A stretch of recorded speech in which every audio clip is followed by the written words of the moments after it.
the east. You may bury me in the west, but I'll hear the trumpet sound in that morning. In that morning, my Lord, how I long to go. Welcome to Clinton Church Restoration's online community read of The Souls of Black Folk by W.E.B. Du Bois.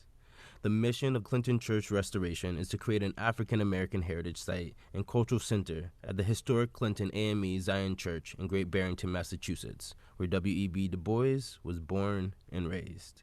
As a cultural hub inspired by Du Bois's work as a seminal writer, scholar, and activist, this new center will use interpretive exhibits and contemporary programming to explore his complex life and legacy, celebrate the work of this Freedom Church, and share hidden and untold stories of African American life in rural New England. Our 14-week community read of The Souls of Black Folk will be moderated by Dr. Francis Jones-Sneed, historian, board member, and chair of our Scholars Council. Each week she will be joined by a guest scholar for a presentation of a single chapter of Du Bois's classic text, followed by a discussion with the audience. If you are joining us live, we invite and appreciate your participation. Please enter your questions into the Q&A box. For best results, we recommend you have the most recent version of the Zoom app downloaded on your device. Attendees watching via a browser may not have all the interactive features available. To see the full schedule for this community read or to learn more about the project, please visit our website at clintonchurchrestoration.org. Thanks for joining us. In that morning, my Lord, how I long to go, for to hear the trumpet sound in that morning.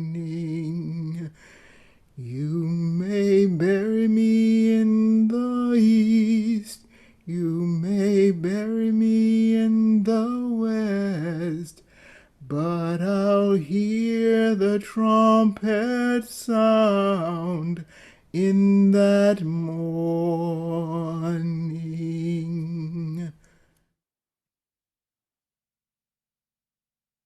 Good evening, and welcome to our 13th session of the community reading of W.E.B. Du Bois's The Souls of Black Folk. We are pleased to have with us this evening Dr. Martha Jones. Dr. Jones is an American historian and legal scholar. She is the Society of Black Alumni Presidential Professor and Professor of History at the Johns Hopkins University in Baltimore, Maryland. Her most recent book is called Vanguard: How Black Women Broke Barriers, Won the Vote, and Insisted on Equality for All. We are very pleased to have you here with us this evening, Dr. Jones. Thanks very much for having me. It's an honor to be here. We will let you begin with remarks, and then we will follow those by question and answers. Well, first of all, let me again say thank you very much for including me in this remarkable series, Dr. Jones-Sneed. This is, I've had the opportunity to tune in and listen in on some of the other conversations. And I think the series is a tribute very much to a text that I think you have to agree, even as we return to it again and again and again, as readers, as thinkers, as teachers, and more, there's always something new here. So I will share before I finish what was new for me in this reading of what is the penultimate chapter in this book of the coming of John. I'll save that bit to the end because it really was an opportunity for me to try and visit it in a new way. I'll say just very briefly by way of introduction, this is the penultimate chapter, chapter 8 in the Souls of Black Folk. It is a piece that, as I understand it, was written originally for inclusion in this book, whereas there are other parts of Souls that Du Bois had been working on and publishing parts of prior to the appearance of the book itself. It is the only work of fiction in this, and it is in some ways a forecasting of Du Bois's commitment to himself and to us to take his ideas into full-length works of fiction in the years that follow publication of The Souls of Black Folk. Um, but I have to say that more than one commentator has suggested that there is a good deal of autobiography that informs this fictionalized chapter. And that was one of my first questions, was about why fiction. And this is a story that turns on the brief and we might say the tragic life of a young man named John, whose home is in southeastern Georgia by the sea. Um, it's not a life that readily invites a parallel between Du Bois's own young life and education. It couldn't, in some ways, be more different. Um, but Du Bois is here, certainly. The voice of the narrator speaks in the we, and the we is the faculty at the Wells Institute, where young John out of southeastern Georgia will be educated. And so I think we do certainly, if we're not quite reading the story of Du Bois's young life, which I think we are not, we are certainly hearing the voice and his perspective as an educator, as a teacher, as someone concerned very much with the dilemma, I think, for Du Bois of education for young men like John, who is our protagonist here.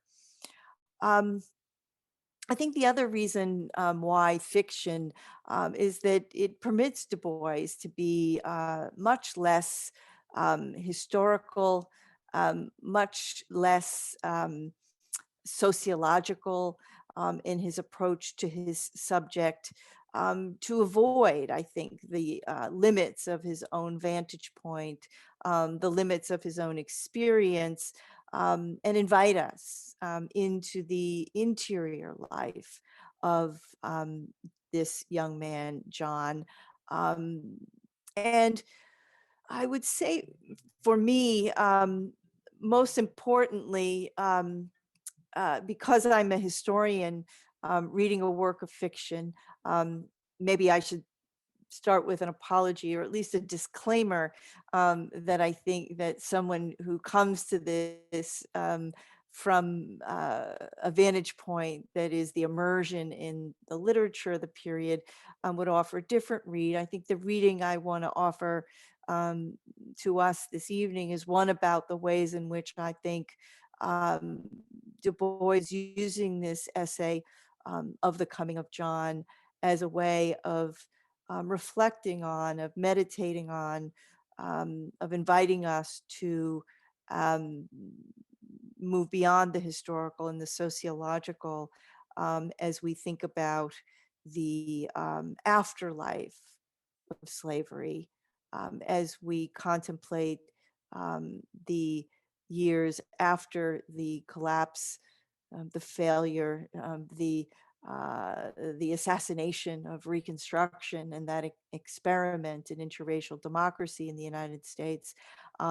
He invites us to visit the rise of Jim Crow, especially its violence. And this is a book, or excuse me, this is a short story that will end with those moments just before the young man, our protagonist, John, is indeed lynched there in his hometown.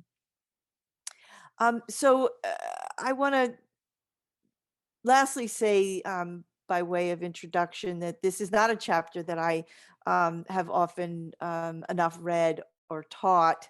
I was, in a way, very moved to discover the ways in which Du Bois is continuing to pull on historical and sociological themes that animate this work and others of his work in this period, that they make their way here, but in a different form, and with a different kind of force that I think is ultimately profoundly moving. The first theme is in some ways perhaps among the oldest in this story, and it is the theme of miscegenation, of interracial intimacy.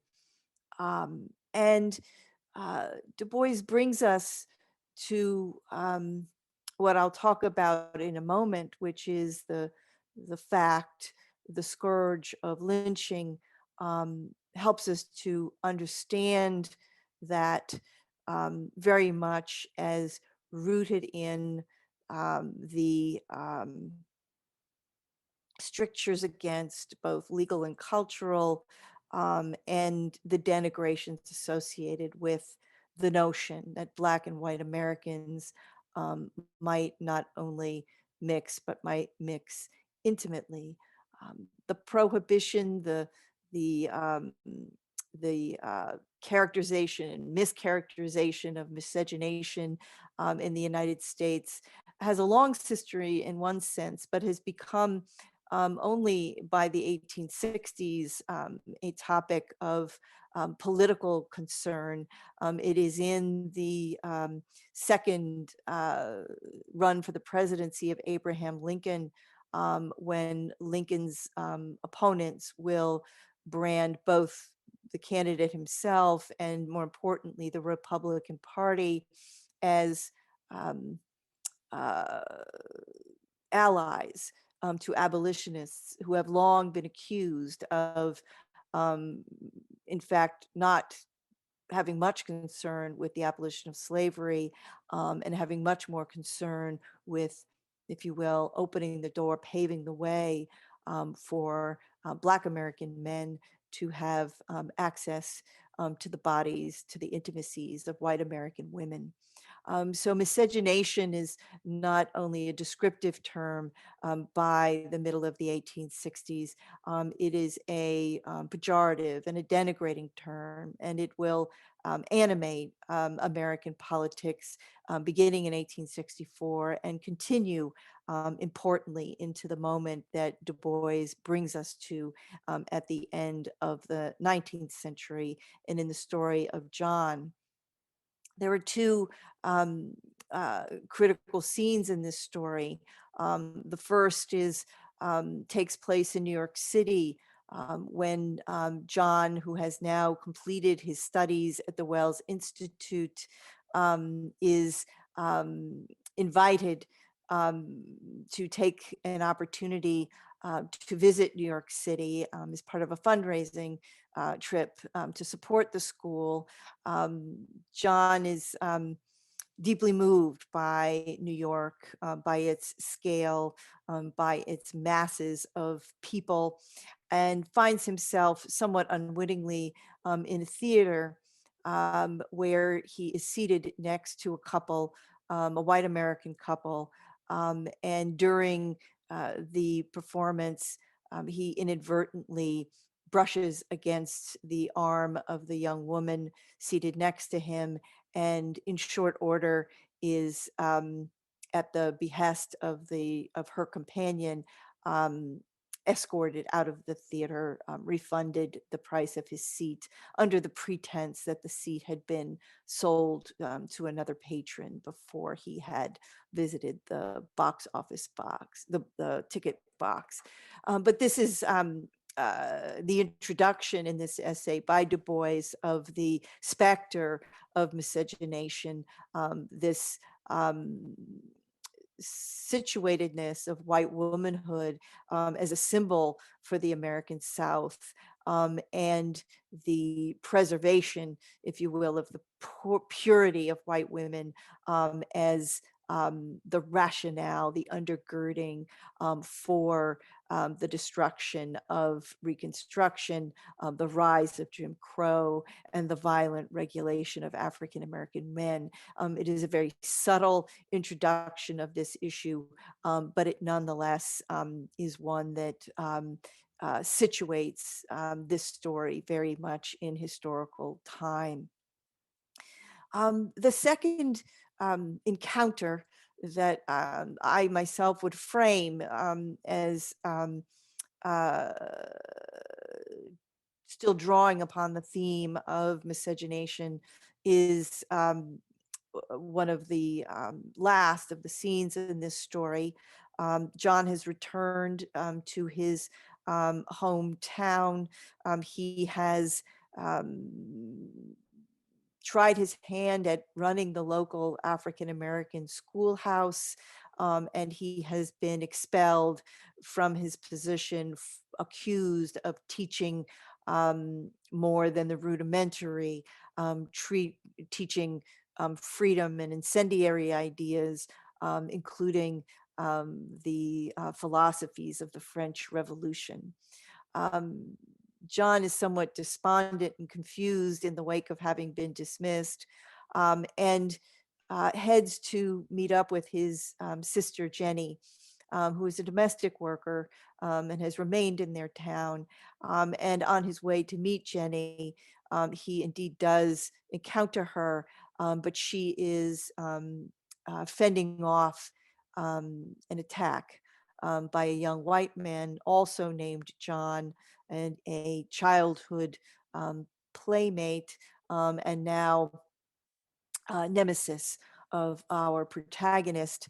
Um, uh, Here again, the specter of interracial intimacy in the form of sexual violence, Du Bois reminds us, is part of what is framing the historical moment of at the end of the 19th century.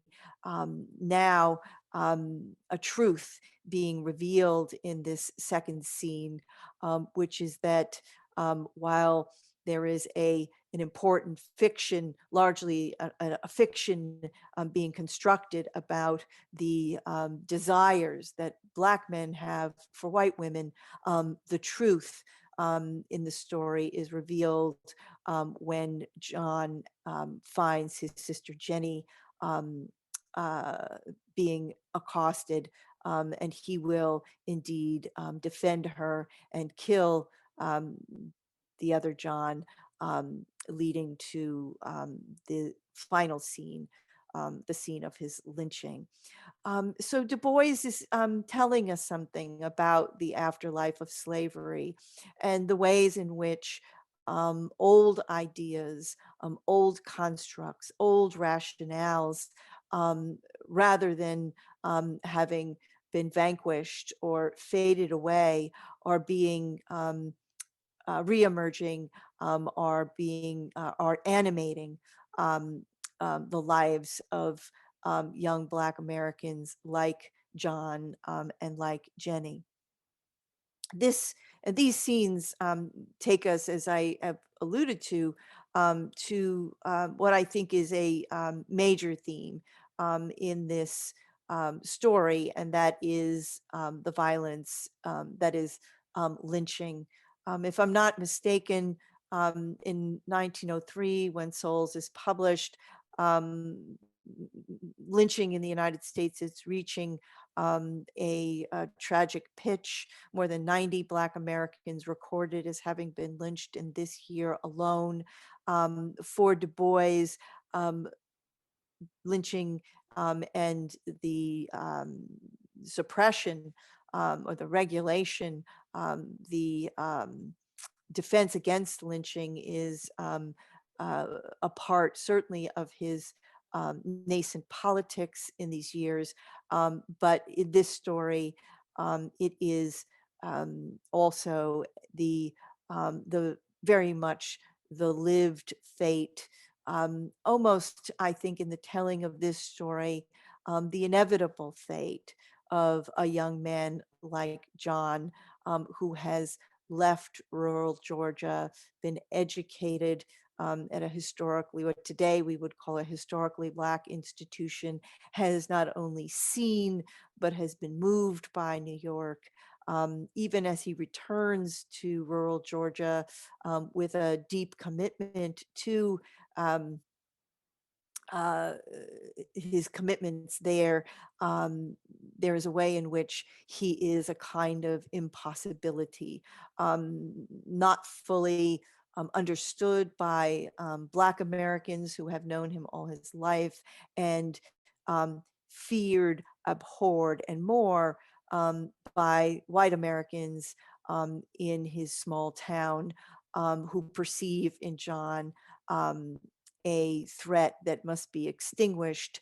And lynching, Du Bois reminds us, is that technology of extinguishment that John falls fatefully to. Um, in reading Du Bois's treatment of lynching here, I couldn't help compare it to the work, the companion work that is, and the companion writing that is being done in much the same moment by the great educator and anti-lynching advocate Ida B. Wells. Ida B. Wells in this is a peer, a companion, even a collaborator with Du Bois, and Wells is herself um, very much using the power of the pen to illustrate her own challenge to lynching, but in a very different kind of voice. Wells is the journalist, she is the ethnographer, she is the social scientist who is, by virtue of her own witnessing, but ultimately by her very concerted study of the issue, is documenting carefully in two important pamphlets the fact of lynching for a nation that is still very much doubtful of the claim that Black Americans are facing illicit, extra-legal violence, a form of Jim Crow justice in the American South. So here, Du Bois is offering a kind of testimony that buttresses the kind of facts as Wells is reporting them out in this period. And at the same time, he brings us the fact of lynching with a kind of deep context, with a kind of compassionate framing that makes this essay in The Souls of Black Folk, I would say, a essential companion to Wells's um, far more social scientific style writing about lynching in this period. But we can see in this essay how and why the two are indeed important collaborators in the long and we might say still open and ongoing struggle against lynching in the United States. Now, it won't surprise you, I don't think, especially those of you who have read some of or been a part of the conversation about some of the earlier essays in this collection, that education is very much a part of what Du Bois wants to help us think about in this essay. He wants us to contemplate um, the purpose, the style, the content and the consequences of education for young men like John, especially those who leave out of the more isolated environs like this small town in Southeast Georgia to head to an institute um, of African American learning like the Wells Institute. And I have to say, I wonder whether the naming of the Wells Institute has more of a significance than I at least am sure of. But I couldn't help but think of Ida Wells when I saw the name of this institute. But what does Du Bois want us to contemplate when it comes to education? Well, the first is that um, we learn that John arrives at the institute and he is, by the lights of the faculty, profoundly ill suited to the culture of the place and not very easily amenable to being disciplined into a kind of assimilation that is demanded of a place like the Wells Institute. Um, and part of what we discover is that it is only under threat of expulsion. In fact, John is expulsed from the school for a short time until he can come back and prove that he is amenable or assimilable to the culture, the discipline, and more of the school. It is a bittersweet moment when a young man who, by all accounts, was lighthearted, um, with a broad grin, and even as he was not like most students, was someone who was much liked, is transformed into a far more serious, even stern um, character under the discipline of this experience. Um, and um, this essay to me really reads much like a lament about what happens to young men like John at places like the Wells Institute when he finally does, after 7 years, return to his hometown. He is unrecognizable to the people who had cheered him on, to the people who had for many, many years warmly anticipated his return. Um, he is unrecognizable, really alien and alienating even for many of them. He does not find an easy place and in a sense replicates um, some of the discipline and the perspective that had been imposed upon him at the Wells Institute, now upon his young students in the local schoolhouse. I wanted to read just a very short passage um, from this moment in which John has returned from his years of study. He has returned from his time in New York City. He has committed now to teaching, educating young Black uh, students in his hometown.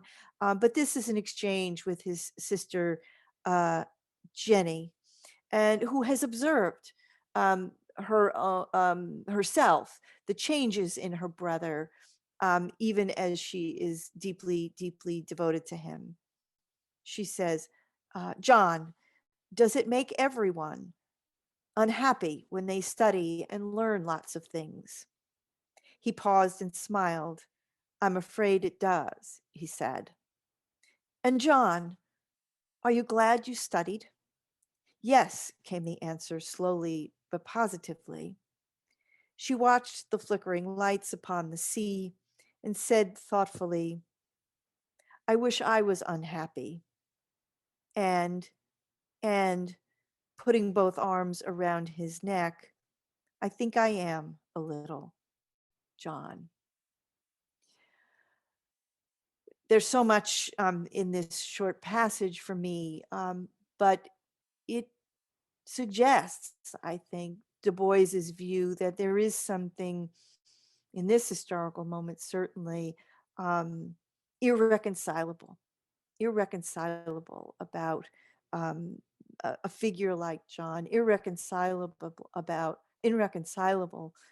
education for a figure like John, and yet and still he represents to his young sister um, a kind of um, symbolizes a kind of aspiration, even in his troubledness in the later parts of this book. I have one last point, and then I'm very happy we have time for conversation and your observations about this chapter and any other aspects of the book. I really look forward to that. Um, I think there is finally a commentary here um, about history, um, about the afterlife of slavery, about the rise of Jim Crow, and the fates, the intertwined fates of Southerners, Black and white. Um, this is a story, yes, of our protagonist, John, the young man who studies at Wells Institute and then returns home. But there are two Johns in this story. And John, uh, our John, and the other John, white and black, are come to us as once having been playmates and affectionate friends in their town. Um, they part ways as our John heads to the Wells Institute, and the other John heads to Princeton, where he is to be groomed to become a Southern gentleman. Um, I use that term loosely, but a Southern gentleman of a sort, and a civic leader in Georgia. Um, the two men part ways until that scene in New York City, which I introduced to you at the beginning of my remarks. Our John in a theater. Um, and I mentioned a couple whom he sits beside. Um, I described the woman, but what I didn't tell you is that the young man, her escort, is the other John. And so the two men are reunited now as men. The boys are now reunited as young men in a New York City theater.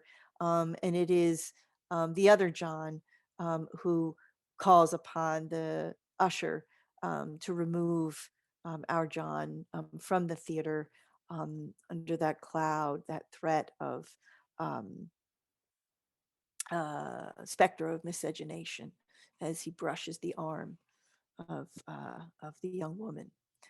Um, the two will be reunited again in the final scenes of this story when our John has been let go from his teaching post, despondent, as going to meet up with his sister, um, finds her um, fending off a sexual assault.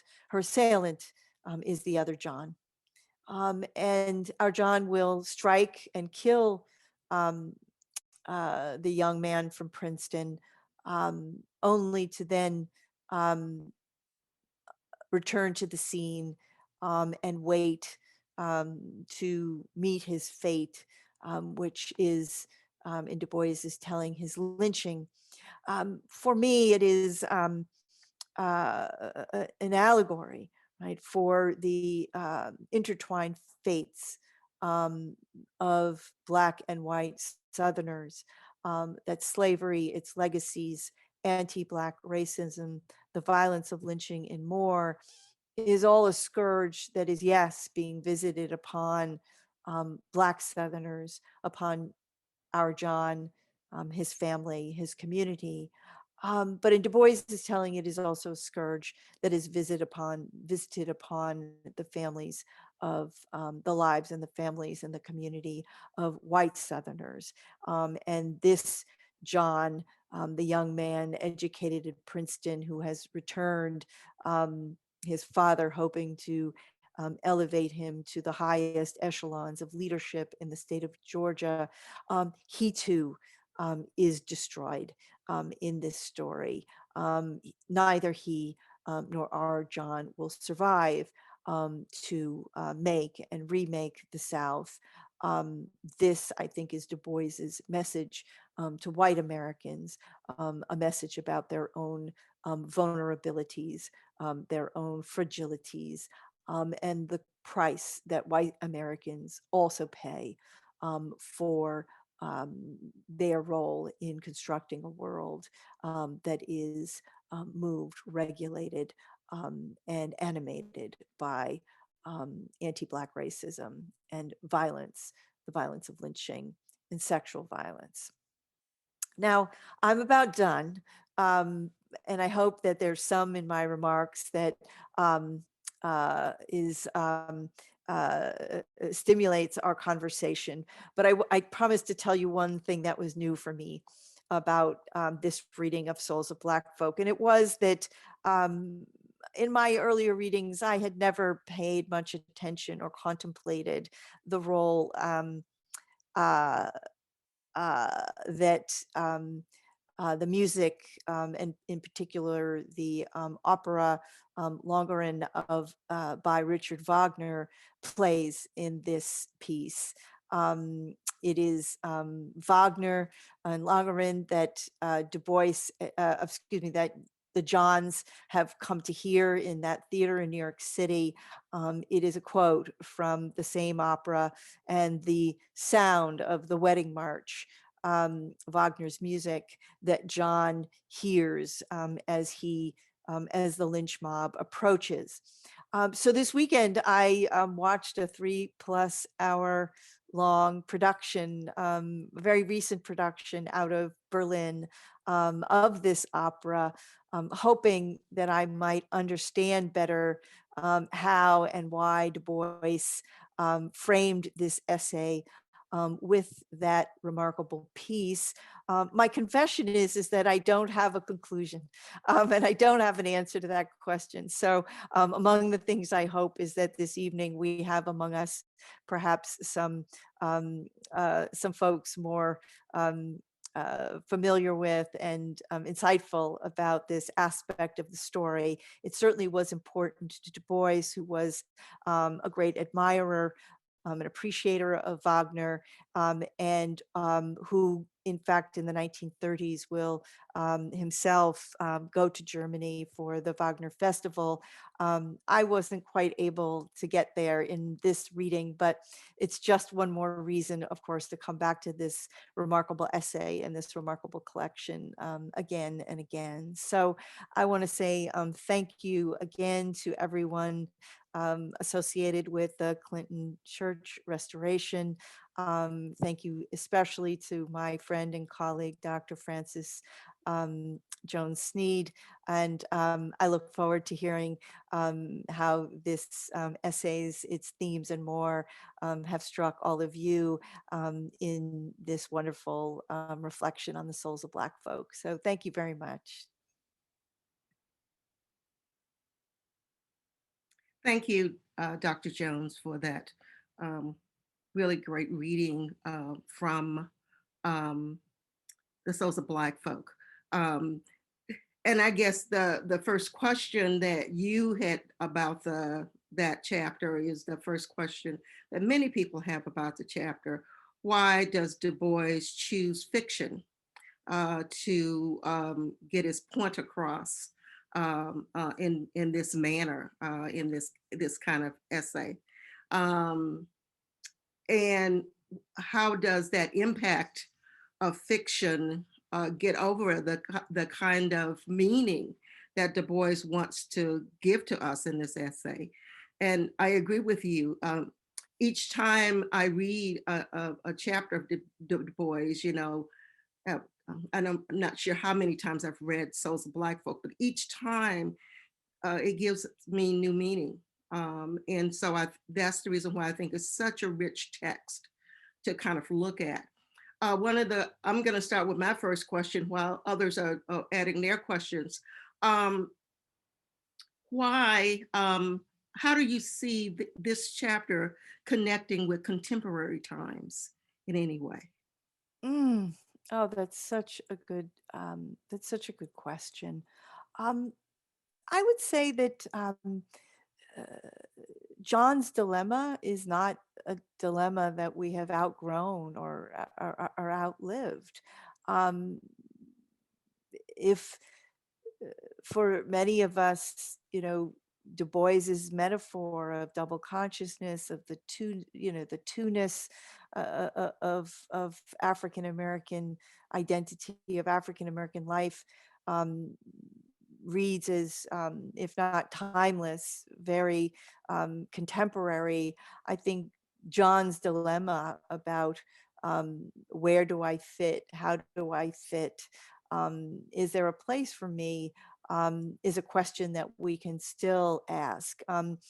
Perhaps like I'm an educator, and it is not beyond my experience to meet students who come to college, who come to university, particularly graduate students, um, for whom, in part, they are on a journey that sets them at a distance from the families, from the communities from which they come. And they will speak openly, right, of that experience of what it's like to return home, to speak about their work, their aspirations, and more.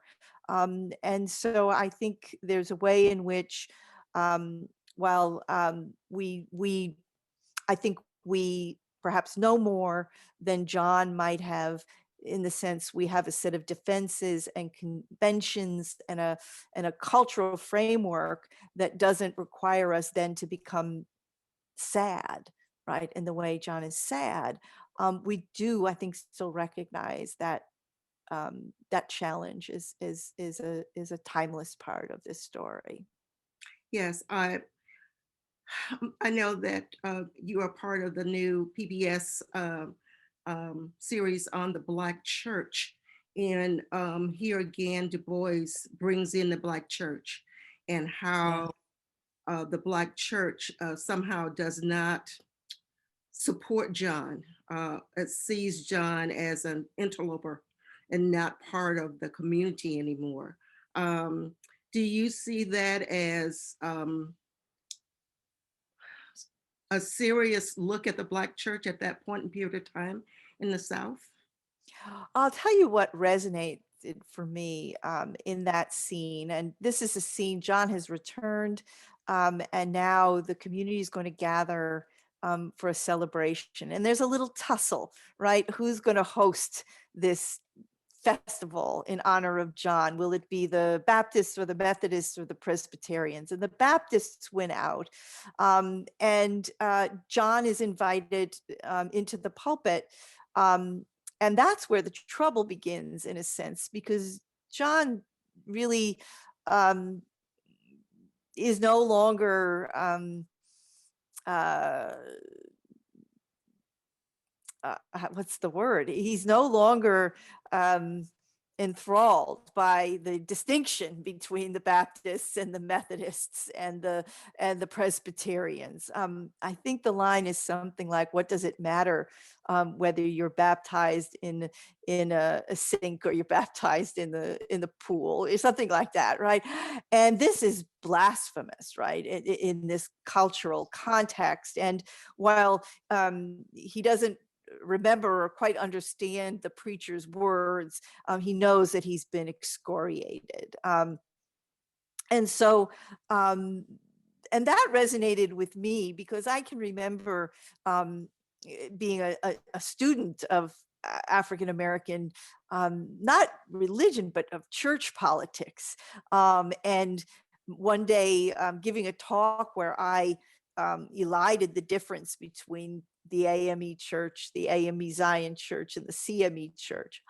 And the commentator just lit into me as if if I had transgressed. And I've never forgotten it, because it is, it is part of the politics of church, our denominational differences.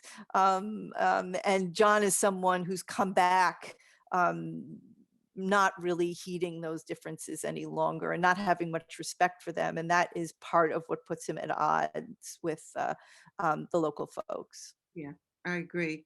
Um, Nadine Wedderburn, one of our former panelists, asked, she thanks you very much for your thoughtful presentation.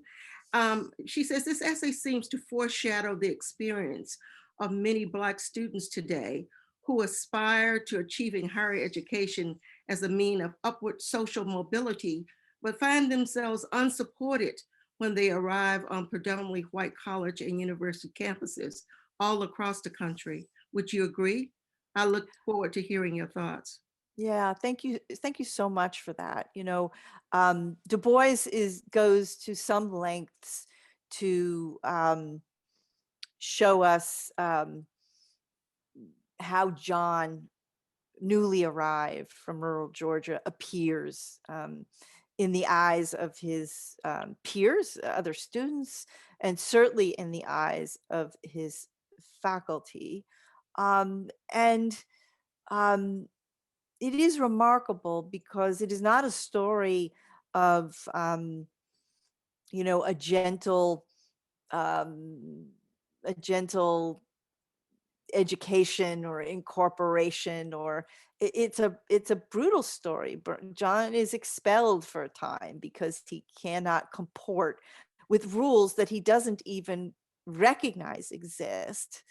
That the phrase that comes to mind is it's the hidden transcript, right? It's the unspoken rules. And that, I think, our students in predominantly white institutions often point to as part of where they are challenged, is that there is a whole book of rules, of strictures, the unspoken, that some students come by virtue of their family experience, um, already familiar with. Someone has indoctrinated them, initiated them. And John is someone who's not been initiated, who doesn't understand, can't read the hidden transcript.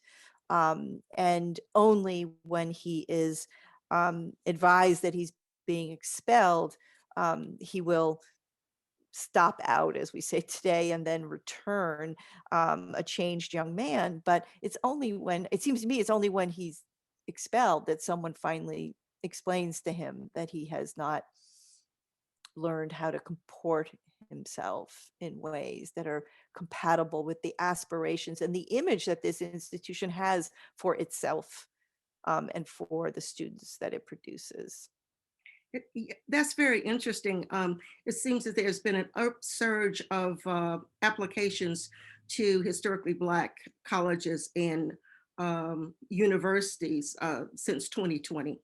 And a part of that, it seems to me that Black colleges and universities, or exactly what students believe that Black colleges and universities offer, is a kind of a welcoming place where they know that they will be taught, the scriptures or the way that they should comport themselves, rather than the isolation that some of them feel as at historically white colleges and universities.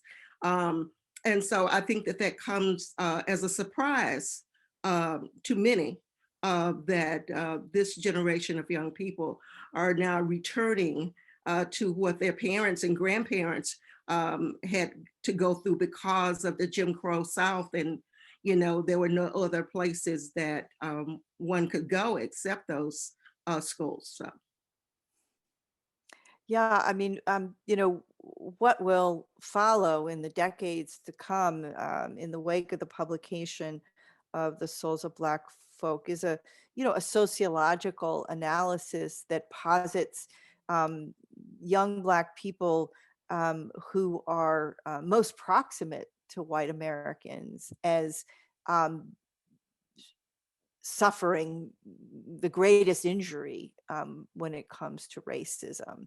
Mhm. It is not it is not a view that says segregation or separation is the problem, right? It's integration that's the problem. And Mhm. where John gets into trouble, if you will, is in New York, right? And where he finds himself now with the possibility of purchasing a very expensive ticket, somewhat unwittingly, but nonetheless finding himself in the opera house. And that's where his trouble begins, right? Is when he's up close with white Americans. And I'll say myself, I'm someone who came of age in the wake of Brown versus Board of Education, where the dominant narrative was one about segregation, about separation as the villain, right, and the agent that damaged the psyches of African American children. But the young people you describe are acting on another sort of analysis, I think, that says, in fact, it's in the context of a HBCU where I might thrive um, unfettered by the everyday challenge of a confrontation with racism. Yes. Um, Marissa Massery writes that Du Bois writes multiple times about the white people's view of John's education as an endeavor that will, quote unquote, spoil and, quote unquote, ruin him. Can you give your perspective on this particular word choice as well as the sentiment about education behind it? So here, I think I came to this reading with a misimpression about where Du Bois and how Du Bois would come down, right, on education, because this really is a story in which, yes, white Americans see John as have been ruined. John who was um, docile, John who was compliant, John who was like his father before him, um, with all the qualities that might make him a good worker. John is spoiled by education. Incendiary thoughts and incendiary ambitions that he brings to bear, I think rather modestly, in fact. But Du Bois tells us that Black Americans also think he's been spoiled, Mm. right? And that's the dilemma, right? That's why it is that Du Bois shows us John, the life of someone like John, is impossible. That his lynching is almost a kind of inevitability. It is a kind of fate, because he cannot even take refuge, I don't think, or solace, and in the bosom of the Black community um, that he comes out of in Altamaha. He can't. He tells his mother he's going to leave altogether and return to the North, where he might win a kind of anonymity in that sea of humanity that he observes in a city like New York. But I think that's the Du Bois' um, message is darker than simply white Americans um, uh, animus toward a figure like John.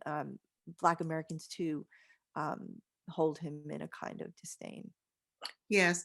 And a follow-up question from Mr. Everett Brenton asks, do you think that John's resignation to his being lynched is his realization that the only way for a Black man to be free is to die? Oh gosh, thank you for that. And I certainly don't think I have an answer to that. I really think uh,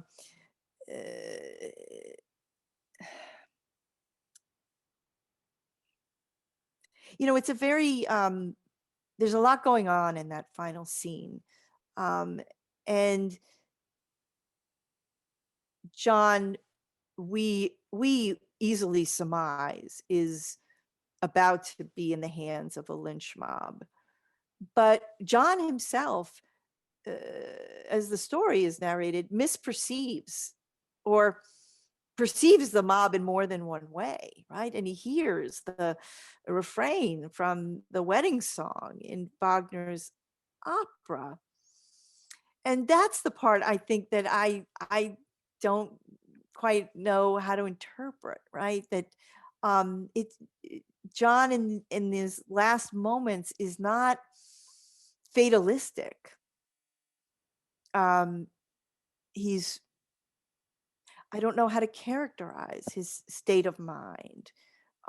Is he confused? You know, there's a line in which Du Bois says he remembers the young men from the school. He remembers this one, that one, and he remembers Jones. And then he says, oh no, I'm Jones. So there's something happening there, a kind of, I'm not sure what disassociation is in a clinical sense, but this kind of disassociation, which is where Du Bois leaves us, rather than with his death. It is with his psychic confusion, his refuge, his return to that theater in New York where he had originally heard Wagner's music. I'm afraid I'm not answering your question, but I really appreciate it. No, it takes me back to a paragraph in the book where he's coming home. You know, he gives these excuses about not coming home, and Yes. again and again and again, and suddenly he says, "Dear mother and sister, I am coming, John." You know, just, and he says, perhaps I am to blame myself in struggling against my manifest destiny, simply because it looks hard and unpleasant. Here is my duty plain before me. Perhaps they'll let me help settle the Negro problems there. Perhaps they won't. I will go into the king, which is not according to the law. And if I perish, I perish. I think that in juxtaposition with that final paragraph, that final scene, says that he has gone into what he looks as a battle. And if he wins, he wins. And if he doesn't, he doesn't. But at least he has tried and he's given his all to kind of do that. And so, yeah, I thank you for that, because I think that's a really strong reading. I'm still puzzled over what Wagner is doing here and what the Song of the Bride or the Wedding March. You know, I didn't know the opera, but as soon as the Wedding March begins, I dare say nearly everyone on the Zoom would recognize it, because it's Here Comes the Bride in English. What is that music doing? What is, you know, the marriage in the opera is a complicated pairing. Of the relationship between the two is powerful. The swan is a complex character in the opera. There's more reading to do always of the text, but that there are some wonderful scholars, I think, who have written about this, and I'm determined to read them now to make sense. But I do think that the invocation of the opera, of the music, of the song, the quote, is joyfully led, pass along to that place, is the line from the opera that Du Bois borrows and changes a little bit. But there's some quality there that is more than despair. I think it is not the kind of elation I would associate even with becoming free. So yeah. Well, I think that this is a great place to leave us, you know, to leave watch us. the opera, everyone. It's Yes. it's just 3 hours, but it's on YouTube, and it was really because you know, part of the, one way to read, right, is to try and enter more closely into Du Bois's point of view. And for me, that was important. So excuse me, Yeah. Dr. Sneed, Jones-Sneed, it's really been wonderful. So thank you. Well, thank you. It's been wonderful for us too, and to leave us with that question that we have to continue to investigate too. So we'll be back in touch. If you find out anything, let us know. Thank you. We'll take a break next week to celebrate the birthday of W.E.B. Du Bois, who was born on February 23rd, 1868 in Great Barrington. And the Great Barrington Legacy Committee is going to have a program that evening. And so we're not going to try to compete with that. So we'll be back on Tuesday, March the 2nd, when Dr. Mary Neal Morgan joins us for a discussion of the final chapter of The Souls of Black Folk, The Sorrow Songs.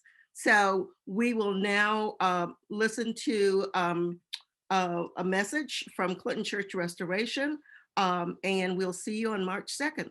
Thank you. Lift every voice and sing till earth and heaven ring.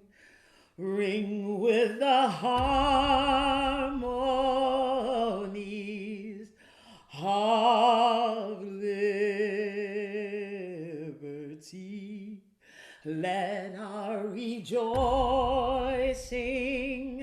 rise high as the listening skies. Let it resound loud as the rolling sea. Hello, I'm Ray Gunn, chairman of the Clinton Church Restoration Project. We are creating a nonprofit center for African American history and culture at the historic Clinton A.M.E. Zion Church in Great Barrington, which I attended for over 70 years. The Berkshires are rich with black history that is little known and sometimes misunderstood. For example, my ancestor, Agrippa Hull, served in the Revolutionary War and was the largest black landowner in Stockbridge. Once completed, our center will tell his story and those of W.E.B. Du Bois, Reverend Esther Dozier, and many more. Please help by donating to this historic project. We need your support. Thank you. Oh, freedom. Oh, freedom. Oh, freedom over me. And before I'd be a slave, I'll be buried in my grave and go home to my Lord and be free.